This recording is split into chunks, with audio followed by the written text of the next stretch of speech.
Muito bem, eu sou Léo Saldanha, você está na Escola de Negócios da Fotografia, meu canal de notícias, informação, conteúdo sobre o mundo da imagem, tecnologia, e inovação com fotografia, vídeo, NFTs, tudo que envolve arte digital nessa nova fase e tenho feito vários conteúdos aqui, falando de tudo, de smartphone, a arte, a impressão com fotografia.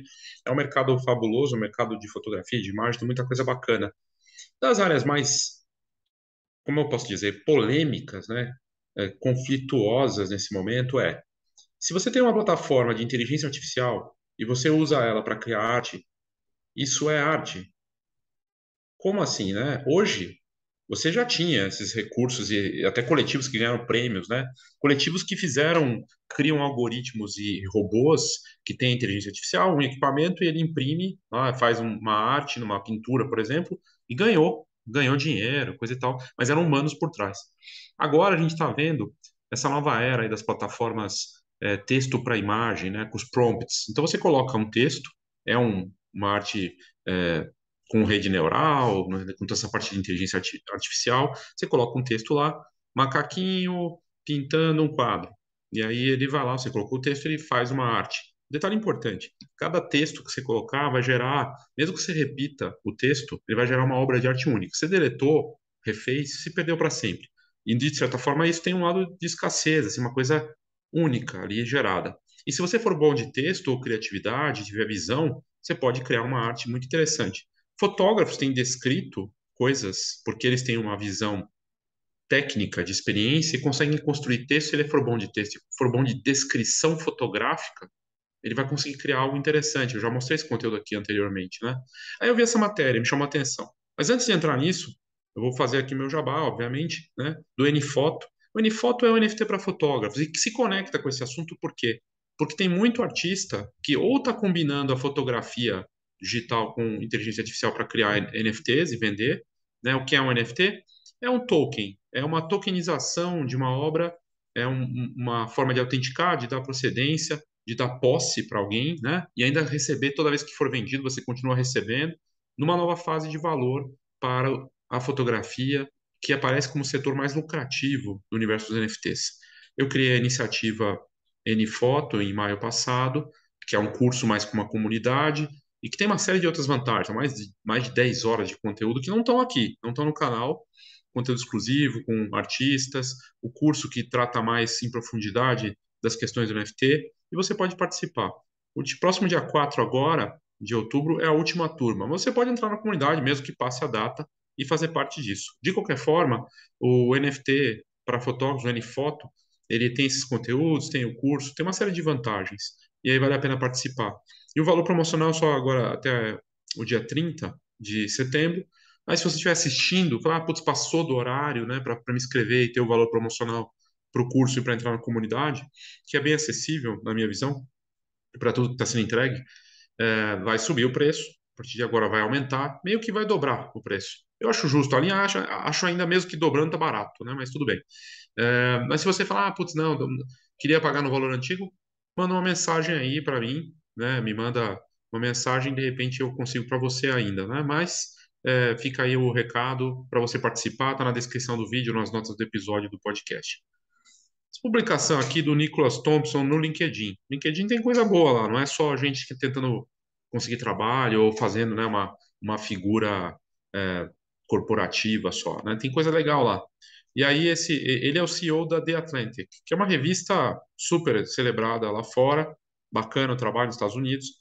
E ele fala aqui, né? Ele colocou e me chamou a atenção a postagem dele. As máquinas não vão substituir a arte, elas vão expandir. E eu concordo com ele. Ele fala que as pessoas estão com medo da arte agora, do mesmo jeito que as pessoas tinham medo da fotografia no século XIX, quando a pintura estava ali, né, dominando, os retratos eram pintados, e aí chega uma tecnologia e não substitui a pintura, né? Mas sim, avançou e hoje, né, a gente sabe como estão as coisas. E aí ele trata disso. Quando você clica, vai para a matéria da The Atlantic, né? Essa matéria aqui que saiu faz pouco tempo no site do portal deles e que trata disso, né? E aí o que ela fala? Ela fala isso, fala que a gente está vendo o nascimento de uma nova era de criação de arte. Espere que a inteligência artificial na arte vá seguir pelo caminho do Andy Warhol. A matéria do Stephen Mark é fascinante, vale a pena a leitura, né? Você pode ativar, como eu vou fazer aqui, ó. Você vai lá e ativa. Você pode ativar a tradução aqui, ó. Você ativa a tradução. Hoje os browsers todos têm. Você consegue ler, mesmo em inglês, traduz, ou em francês, ou qualquer idioma. E aí aqui fala que a inteligência artificial criativa é a mais recente, de certa forma, a forma de arte mais surpreendente e emocionante do mundo. Também não está totalmente formada. E essa tensão dessa evolução está causando confusão.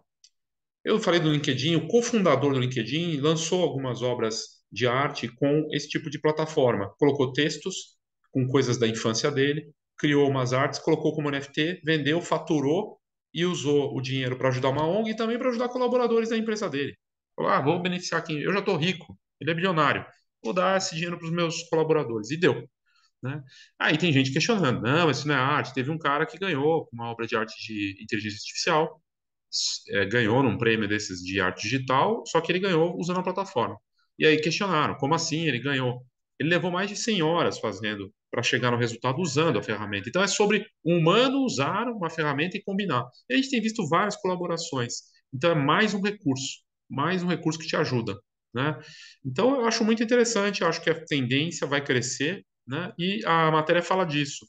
Ele fala do uso da inteligência artificial, ele fala que os aplicativos populares de inteligência artificial, texto para imagem, usam bancos de dados de imagens existentes para converter um texto escrito em uma nova imagem. O DALL-E 2 do OpenAI, aliás, abriu agora, né? Não tem mais lista de espera. Você tem que pagar lá para ter os créditos, para poder usar, mas você pode testar. E está aberto para todo mundo. Acabou de anunciar. É um dos mais conhecidos, mas tem outros, além do AOI, que foi o primeiro, já está na versão 2, tem o Mid Journey e o Stable Diffusion. Seus produtos podem ser surpreendentes. Cenas realistas, eles têm vários filtros, montanhas de sorvete, cenas realistas de rua, cenas abstratas, sentimentos, retratos. E a melhor forma de você conseguir criar é testando. E aí, aqui fala que a Stable Diffusion supostamente tem já 1 milhão de usuários apenas um mês após seu lançamento. E outros milhões estão usando o DALL-E 2. A matéria fala que essas imagens são fascinantes, mas estranhamente insatisfatórias. Talvez seja só que eu sei que elas não são humanas, porque elas não são de verdade, ele fala, né, na matéria. Ainda não, né? E para ele, ele acha incrível que os computadores estão fazendo essa arte, mas que ela não é incrível em si mesma. É uma questão aí do processo. E aí ele fala que a confusão da arte com a inteligência artificial em seu estado nascente leva, infelizmente, ao medo, como o desconhecido tantas vezes fez. Né? E ele fala disso, traz comparações da própria arte, ah, que, na verdade, ah, quando o exemplo que eu dei do rapaz que ganhou com uma obra de arte digital que levou 100 horas, o Teatro Espacial, não era arte, né? Mas que de alguma forma iria substituir a arte. A arte está morta, disse o próprio Allen, que criou essa obra para o New York Times. A inteligência artificial venceu, os humanos perderam. Aí o escritor Walter Kirn fez um ensaio dizendo não existe tal coisa como arte com inteligência artificial. Para ele, a luta humana é essencial para a validade da expressão artística. Como escritor, enfrento o demônio do desespero a cada página em branco. Muitas delas completas também, quando leio o que escrevi e sinto que poderia ser melhor, se ao menos eu fosse capaz de fazê-lo assim. E a inteligência artificial não sabe nada desses dramas. Ela compila, peneira, analisa, executa, mas não se atreve, não corre riscos. Só os humanos, nossas espécies vulneráveis, podem, né? Quer dizer, não é arte. Se você está apenas apertando alguns botões, certo? Aí ele traz isso, que o medo da arte da inteligência artificial já foi falado, né? E ele fala sobre fotografia. E aí ele traz um comparativo interessante. Levou décadas para a fotografia ser reconhecida como uma forma de arte. Charles Baudelaire, chamou a fotografia de inimiga mortal da arte. O Museu de Belas Artes de Boston, que foi uma das primeiras instituições americanas a coletar fotografias, só começou a fazer em 1924. Lembrando que a fotografia surgiu bem antes, né, disso. A ansiedade ao redor da câmera era quase idêntica ao nosso medo atual da inteligência artificial criativa. A fotografia não era arte, mas também iria substituir a arte. Era mero mecanismo, como um crítico disse em 1865. Quer dizer, não é arte se você está apenas apertando alguns botões. Não é curioso?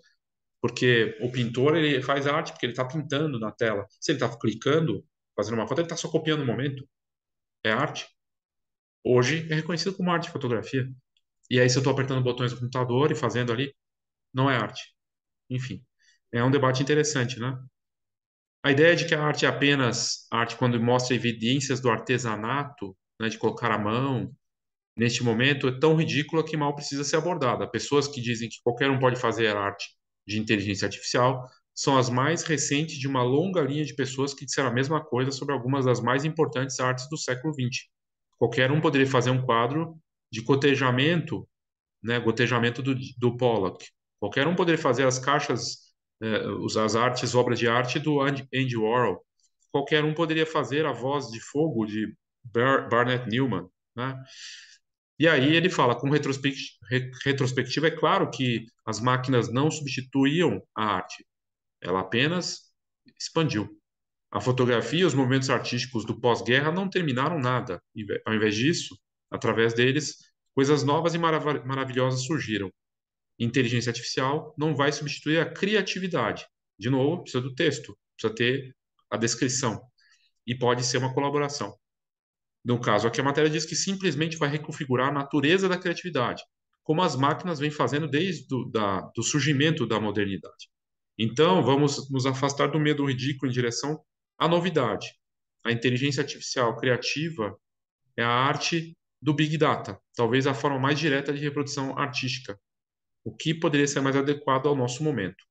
E ele fala como o Jean-François Lyotard escreveu em The Postmodern Condition. Os bancos de dados são a enciclopédia do amanhã. Eles transcendem a capacidade de cada um de seus usuários. São a natureza para o homem pós-moderno. Inteligência artificial criativa é a arte dos arquivos, é a arte derivada dos enormes arquivos culturais que já habitamos.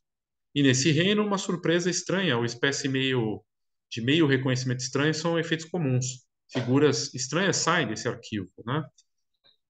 E aí ele fala aqui do Loab, que é uma história de terror acidental gerada pela inteligência artificial, né? E aí fala aqui que estava um músico sueco, Super Composite, estava brincando com pesos negativos um dia, comandos que geram imagens, né, determinado, que são oposto do determinado texto, e aí se materializou uma imagem de uma mulher aterrorizante, horrível. Quando fundido com outros avisos, imagens cada vez mais horríveis foram resultando. E aí ele não postou, mas era muito perturbador. E ele falou que parece que foi algum monstro que ele criou a partir dessas criações, né? Que a Loab descreve o monstro que ela conjurou com algum tipo de acidente estatístico emergente, que ficava se replicando ali. A grande ironia da inteligência artificial criativa é que a sua derivada é que a torna tão original. A Loab é uma forma de expressão que nunca existiu antes, mas não está claro quem é o criador e o público. Loab é mais assustador, muito mais assustador quando você sabe de onde ela vem. No entanto, ela é aterrorizante como uma emanação da herança coletiva das imagens, porque vem de um banco de dados e acabou aparecendo várias vezes, né? Então, parece que até a Big Data tem monstros próprios. Isso foi notícia. Começou a aparecer esse demônio aí em diferentes inteligências artificiais, né? Numa delas parece que foi replicando e que ficava uma insistência e aparecia esse bicho lá, esse monstro. Interessante, né? E ele fala aqui de outros processos nesse sentido. Ele traz aqui o Virgil Abloh, que é um DJ colaborador do Kanye West, fundador da Off-White, diretor artístico da Louis Vuitton e considerado por muitos um gênio, né? Ele começou a fazer coisas também e fala que ele morreu em 2021, né? Mas que ele tinha uma regra dos 3%. Um criativo só precisa adicionar um ajuste de 3% a um conceito pré-existente para gerar uma contribuição cultural considerada inovadora. E hoje é isso, né? Porque quando você vai conversar com fotógrafos ou artistas ou qualquer coisa, pode ser marketing, pode o que for, tecnologia, é pouca coisa que vem de inovação. É só um ajuste, é só um a mais mesmo. E isso ele tem total razão, né? Então ele fala que no século XX a reconfiguração, não a originalidade, é a essência da arte. É sempre uma reformulação. E aí a história de roubar outros artistas. E o Abloh tinha uma réplica para isso, de roubar dos artistas. Ele fala que ele traz o exemplo do Duchamp, né, que falava que ele para ele era o grande expoente disso, né, que pegou um mictório lá e ficou famoso por assinar o mictório e isso virou uma obra, né? Enfim, talvez seja uma boa indicação de como que a arte vai se comportar com a inteligência artificial daqui para frente, né? E aí fala do para onde vai? Para onde vai essa arte de inteligência artificial, né? O que está acontecendo é, por exemplo, alguns bancos de imagem gigantescos estão proibindo que você coloque as suas imagens para vender lá, né, dentro do banco de imagem. Então, já não pode. Tem um mercado agora novo que está vendendo, pagando para você criar prompts, que são os textos. Então, você pode comprar e vender frases para inserir em inteligência artificial. Um mercado que não existia. Assim como não existia um mercado de telas de NFT, que agora existe, que com telas de NFT, telas para mostrar o NFT, de US$ 35.000, ou até no próprio horário nobre a gente está vendo aí no Brasil, tela da Samsung de 8K, que tem lá os NFTs na chamada. São mercados novos que não existiam, né? E agora tem esse mercado de você vender textos para que as pessoas usem. Seriam os presets, né, do Lightroom, sei lá, vender uma coisa assim. E é algo interessante, né? Você vê que aí ele traz aqui no final que tem sido verdade desde que pelo menos o advento da fotografia ainda é verdade agora. A arte que é meio nascida é a mais emocionante. Ninguém sabe o que uma nova forma de arte pode ser até alguém descobrir o que ela é. Descobrir o que é a arte de inteligência artificial será tremendamente difícil, tremendamente alegre, mas já começou. Achei bem interessante. É fato isso, né? Aí você tem hoje, assim, acho que foi de ontem para hoje, pelo menos que eu vi, pode ser que tenha saído antes, que o Instagram, ou a Meta, dona do Facebook, Instagram e WhatsApp, lançou sua plataforma para criar vídeos com inteligência artificial, para videoclipe. Então, na verdade, não é só animação com texto, né? Você coloca o texto, ele gera uma arte animada. E o nome é Make a Video. Já tinha saído, mas agora está lançado, né? Então, você pode ir lá, você coloca. São pequenos vídeos sem som, você coloca um texto e ele vai gerar para você, né? E eles colocaram num post no Facebook que é muito mais difícil gerar um vídeo do que fotos, porque você tem que ir além de gerar cada pixel, né? E o sistema tem que prever como é que vai mudar no tempo. Então, eles construíram isso para essa nova fase. Ele cria esse movimento, né? E é uma coisa que vai avançar aí também, né, para você ter esse recurso. A empresa a Meta publicou um papel, né, um paper sobre isso, falando como que isso foi treinado e aí as limitações técnicas, né? Não consegue gerar um arquivo com mais de 5 segundos e não tem uma resolução maior que 768 por 768 pixels, com 16 quadros por segundo. Mas, e também não é a única que faz isso, tem outros que já estão fazendo. E aí está aqui a plataforma Make a Video, tudo junto, ponto estúdio. Que você vai lá, e é da Meta, dona do Instagram, do Face. E eles têm até o exemplo aqui rodando, que você faz seus vídeos curtos colocando o texto. E aí um deles criado aqui, um cachorro voando, esse aqui do ursinho, até de Bear Painting a Portrait, né? Um ursinho de pelúcia pintando um retrato. Isso foi gerado por essa inteligência artificial. Isso está avançando cada vez mais. A gente tem isso no TikTok também, com um dos filtros lá para você criar arte, e é de graça, né? O que acontece é o seguinte: nós teremos mais pessoas criando, desde que elas tenham capacidade criativa e colaborativa também, e isso vai ser mais frequente, vai avançar. O que é favorável assim para esse ambiente de arte com possibilidades infinitas, né? Então está começando e se conecta de novo com tudo que está acontecendo nesse mundo da arte dessa nova fase, com fotografia também. Quis trazer porque é um assunto que é válido, é estimulante e gera muita polêmica também, né? Mas é isso. Obrigado aí pela sua audiência. Se você quiser deixar seus comentários do que você acha sobre esse tipo de sistema, se para você é arte ou não, por favor, comente. Ok? Então é isso, obrigado e até a próxima.